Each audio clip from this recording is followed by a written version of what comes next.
अस्सलाम वालेकुम friends, welcome to my channel and subscribe to keep in contact. आज हम बहुत ही अहम टॉपिक के ऊपर बात करने जा रहे हैं और वो है MD CAT रिपीटर्स। बेशुमार ऐसे तलबा जो कि MD CAT में 2019 में एडमिशन नहीं ले पाए, उन्होंने अब इरादा कर लिया और काफ़ी ज़्यादा अकेडमी और अपनी प्रिपरेशन जारी कर चुके हैं। उनको डिफरेंट टाइप्स ऑफ बुक्स और मटेरियल काफ़ियों को मैं दे चुका हूँ, काफ़ियों के पास ऑलरेडी मौजूद है। लेकिन आज जिनके पास नहीं है कोई किप्स की बुक, कोई भी मटेरियल, उनको वो जो मटेरियल उनके पास नहीं है वो तो मैं दूंगा ही, लेकिन उससे भी अहम बात यह है कि तलबा को ये इन्फॉर्म करना है कि उन्हें स्टडी कैसे करनी चाहिए। क्योंकि अगर आपका मेथड ऑफ स्टडी वो रॉन्ग हुआ तो आपकी 2-3 मंथ की मेहनत भी बिल्कुल बेकार जाएगी। और अगर आपका मेथड ऑफ स्टडी जिस पैटर्न से, जिस तरीके से आप चल रहे हैं और अपनी स्टडी को लेकर जा रहे हैं, अगर वो आपका अच्छा होगा, ठीक होगा, तो आप एक दिन भी पढ़ेंगे तो वो ज़्यादा अच्छा है, ज़्यादा बेनिफिशियल है एज़ कम्पेयर टू 10 डेज। सो इसके ऊपर बात करेंगे। सबसे पहले आपने कैसे पढ़ना है और जो सी बुक्स हैं जो कि आपके पास नहीं है, फ़र्ज़ करें किप्स की आपके पास कोई बुक, सेल बायोलॉजी, कोई भी बायोलॉजी की बुक, फिज़िक्स की बुक आपके पास नहीं है, तो आपने कमेंट कर देना।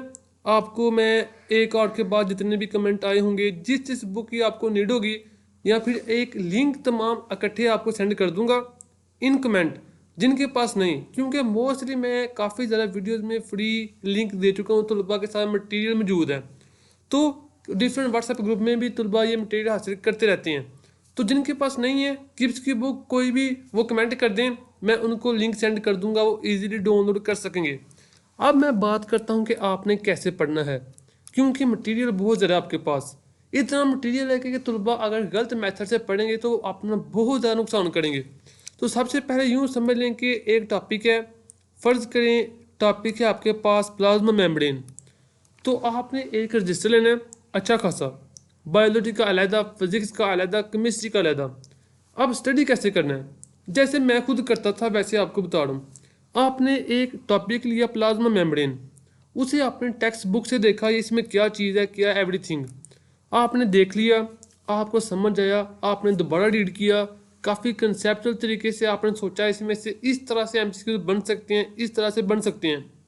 उसके बाद चंद पॉइंट आपको ऐसे मिले जो कि आपके माइंड में पहले नहीं थे, दोबारा ट्राई किए कि UHS इस तरह से भी डिफरेंट जो एंट्री टेस्ट में MCQ आ सकता है, आपने उस रजिस्टर के ऊपर नोट कर लिए। फिर आपने सेम यही टॉपिक निकालना A लेवल की बुक में से, आपने सेम वही टॉपिक A लेवल की बुक में से निकाला, उसमें से देखा कि इनका इस टॉपिक के बारे में क्या इन्फो दी हुई है, क्या नॉलेज है, कोई ऐसा पॉइंट जो कि आपको एक्स्ट्रा आपके नॉलेज में आए या फिर एक्स्ट्रा आपको अच्छा लगे, जो कि आपके नॉलेज को इन्हेंस करे, आपके नॉलेज को ब्रॉड करे, आपने उसे भी अपने रजिस्टर के ऊपर नोट कर लेना है। और 70% नॉलेज ऐसा होगा डिफरेंट बुक में, जैसे आप कहते हैं वेस्ट मटेरियल, जिसकी आपको ज़रूरत नहीं है याद करने की और ना ही उसे समझने की, या फिर वो ऐसा मटेरियल जो कि आपको पहले ही पता है। अब राइबोसोम, तो आपके माइंड में चंद ऐसे कंसेप्ट हैं जो कि ऑलरेडी माइटोकॉन्ड्रिया राइबोसोम के बारे में बने हुए हैं, तो उनके बारे में जो जनरल इन्फॉर्मेशन है वो आपका वेस्ट मटेरियल है, आपने उसे इग्नोर करना है। जो आपके काम की बात है आपने उसके ऊपर फोकस करना है। सो इस तरह से आपने कोई भी एक टॉपिक लेना है, उसे अपने बुक से देखा, बाद में किप्स से देखा, फिर किप्स वाले उसके बारे में क्या कह रहे हैं, किप्स वालों को देखा, एक दो पॉइंट आपको अच्छा लगा, इस तरह से MCQ बन सकती हैं।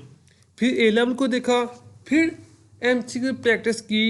MCQ जो प्रैक्टिस है आपने उस राइबोसोम की तो नहीं कर सकते, आपने ओवरऑल कोई भी टॉपिक चैप्टर कंप्लीट कर लिया, तो फिर MCQ प्रैक्टिस में आपने तमाम MCQ सॉल्व करने हैं। फिर जहाँ पर मिस्टेक आएगी, कोई MCQ जो आपका गलत होता है उसे भी रजिस्टर के ऊपर नोट कर लेना है और अपनी गलती को भी नोट करें, आखिर क्या वजह थी कि आप इस MCQs को नहीं कर पाए। तो ये है तरीका, क्योंकि अगर आप A लेवल की बुक को शुरू से स्टार्ट करेंगे आखिर तक पढ़ना, कोई फ़ायदा नहीं। किप्स को पढ़ते हैं कोई फ़ायदा नहीं। आप एक अच्छे मेथड से चलें जिससे आपके नॉलेज में MD CAT या कोई भी टेस्ट है, ND टेस्ट, उसमें आपको फ़ायदा हो। और वो यही है, कोई भी टॉपिक पढ़ें उसको डिफरेंट बुक से देखें कि वो बुक इसके बारे में क्या कहती है और इम्पोर्टेंट पॉइंट को नोट कर लें। तो ये था पैटर्न। अब एक वो बहुत ही अहम बात कि ये जो सी किप्स की बुक है, ये तब मैंने बनाई थी किप्स से बुक लेकर क्योंकि तलबा मांग रहे थे, जब मेरे चैनल का नेम भी learn.pk था और जिन तलबा के पास नहीं थी उनको ये नंबर भी दिया था, लेकिन अब ये इस नंबर से आपको ये बुक प्रोवाइड नहीं की जाएगी। आपने कमेंट करना है, बुक सेंड कर दूंगा, बस आपका काम कंप्लीट। तो आपने ऐसा नहीं करना कि इस नंबर के ऊपर मैसेज कर करके बार बार टीज़ करें किसी को, क्योंकि अब यहाँ पर आपको अवेलेबल ही नहीं है। तो आपने इससे थोड़ी मेरी रिक्वेस्ट है कि आप ऐसा ना करें, आप कमेंट कर दें। आपको 1 आवर में 2 आवर में जितने भी कमेंट होंगे उनको जो जो बुक मांग रहे होंगे वो मैं लिंक में सेंड कर दूंगा, आप इजीली डाउनलोड कर लेंगे।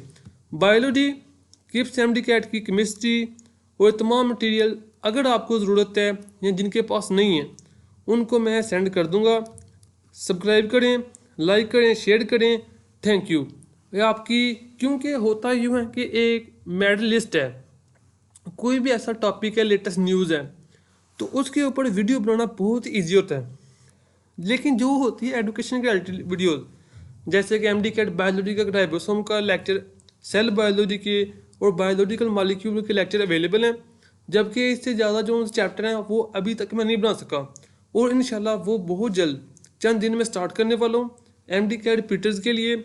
और जितने भी लेक्चर मिसिंग है एंजाइम्स वाले, इसके बाद जो से बायो एनर्जेटिक्स तमाम, इंशाल्लाह उसे हम कंप्लीट करेंगे। तो आपने सपोर्ट करना है, बस आपका एक लाइक, शेयर और ये मेरी पेमेंट यही होगी कि आप सपोर्ट करते रहें, क्योंकि जितना आप हमें सपोर्ट करेंगे उतना ज़्यादा मेहनत से हम भी आपको नॉलेज प्रोवाइड करेंगे, आपको फैसिलिटेट करेंगे, और जहाँ पर आपको प्रॉब्लम आएगी वहाँ पर जहाँ तक हो सके आपकी मदद करने की कोशिश करेंगे। Hope you best of luck. Allah हाफिज़।